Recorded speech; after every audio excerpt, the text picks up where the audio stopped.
Menteri rong ba kejelau kuandrat ke sang mau loong ba kejingmi no ke emeli kaliang persya napo ke yang dorbar kamlong ke batmai ha ka sencar paiba bat kidonnya ke hok bandra ya kejing bam ha ke jongki ne kejing bam hun handai loong ba ulampang ula penya jo ke dorbar kat kum ki kendon namar kimat belong subjudice abna banyakren hapo ke dorbar habakli kuandrat ulong bakam de ke rai jo ke sarkar pan ailat ne ban nam ailat ya kejing tai Deka rai ke jong lampang ko munong penya je ke dorbar padu lampang ru ulale kat kumki kendon. Habakali shushu laong bak ya ke Jingiakren ke bahinden ke sngi la aila namar ke de jingli ha ka bai dei per ke jing betai bom halam kra bat habalaya ke jingetai ulampang ulapen sange no namar kam de ban kata bat ke jing toket ke balathong.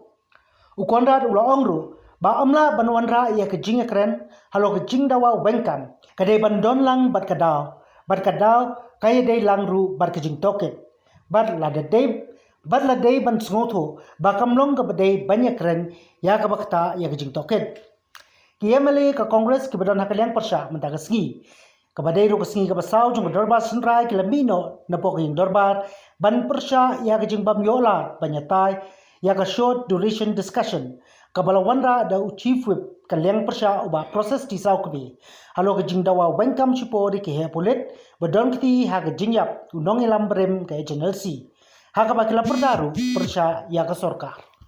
See, in democracy, of course, the walkouts are something that oppositions do, so it's nothing new, and the opposition has full right to raise their objection, and it's very much a democratic way to indicate their dissatisfaction over a particular decision that is made, and it happens in parliament and has happened before also when we were also in opposition, so it's a normal procedure. But of course the situation under which it happened, it needs to be clarified that the opposition felt that a particular issue was not being allowed, but the speaker had mentioned that the reason why it was not being allowed was based on a specific rule 59 of the procedure and conduct of business of the House.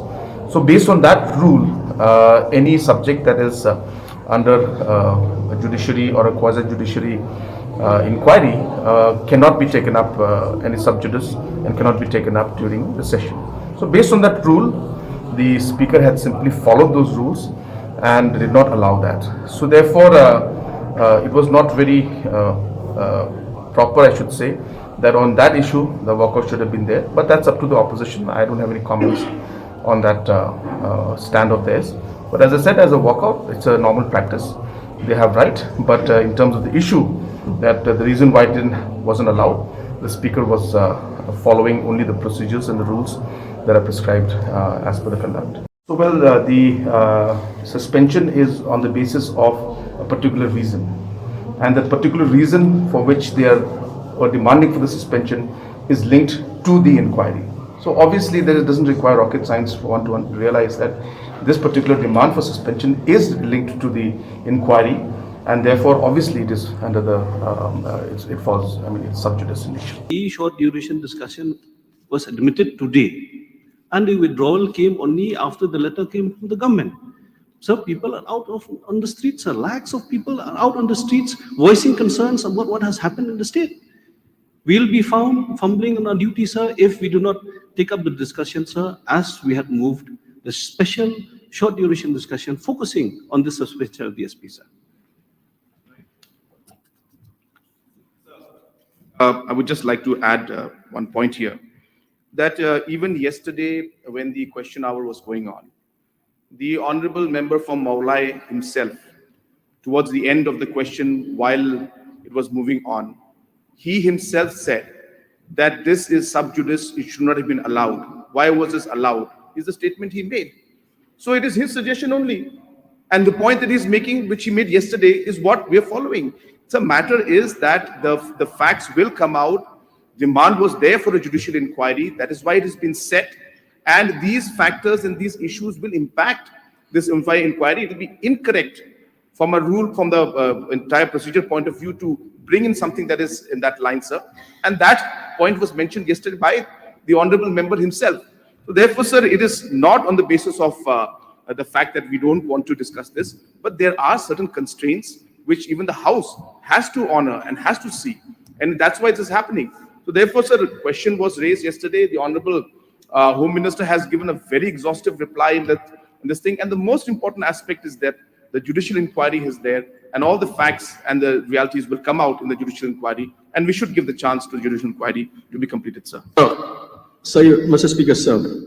Yesterday, I refer about a letter which have already been received from the government, from the Assembly Secretary 2 days back. At the beginning, you have already invited today. Then after some time, that they have already been sent another letter that because of the government, the Home Minister himself, because you have enclosed the letter to me.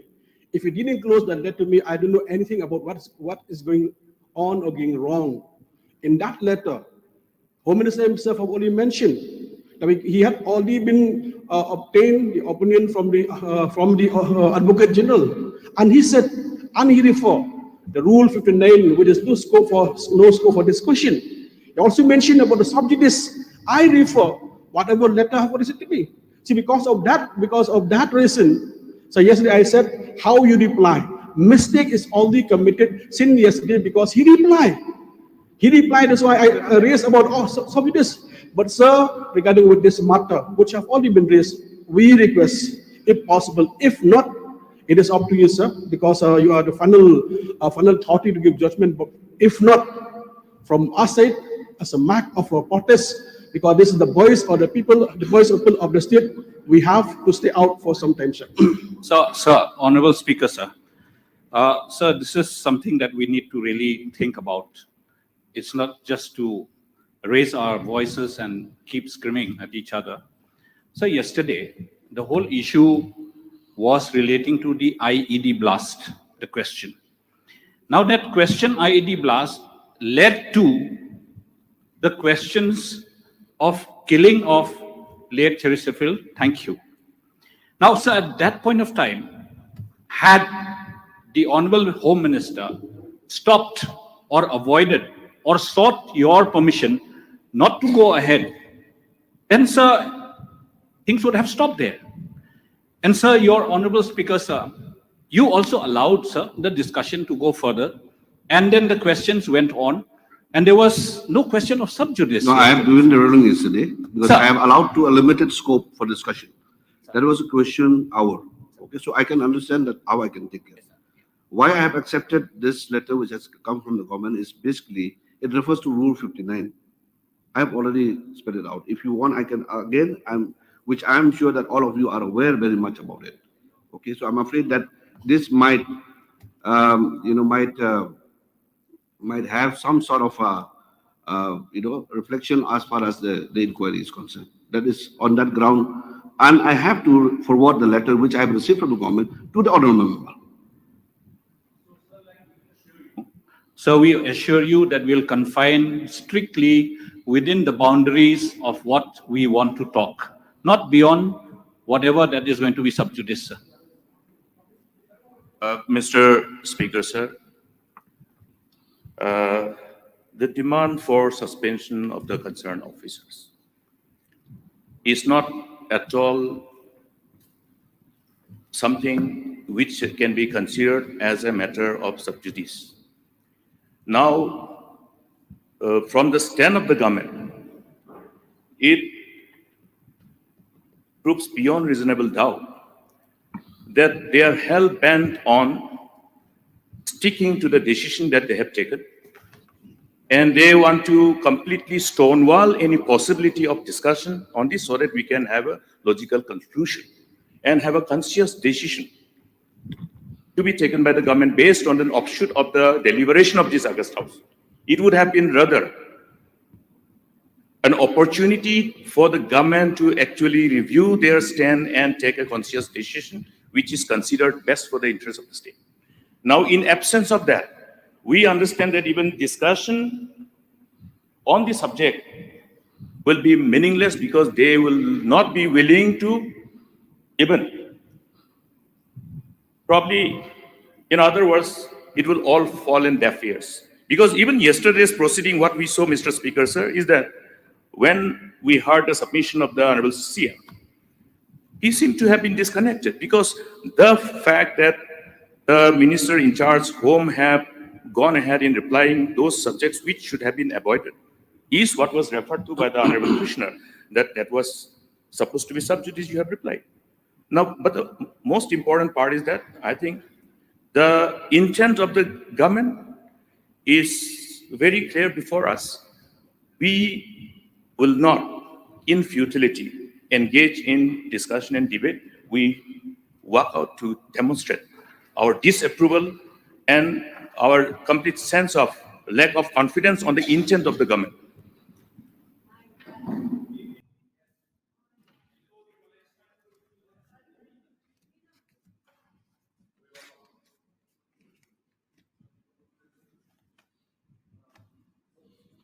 I would like to say something, sir, on this issue, in this regard.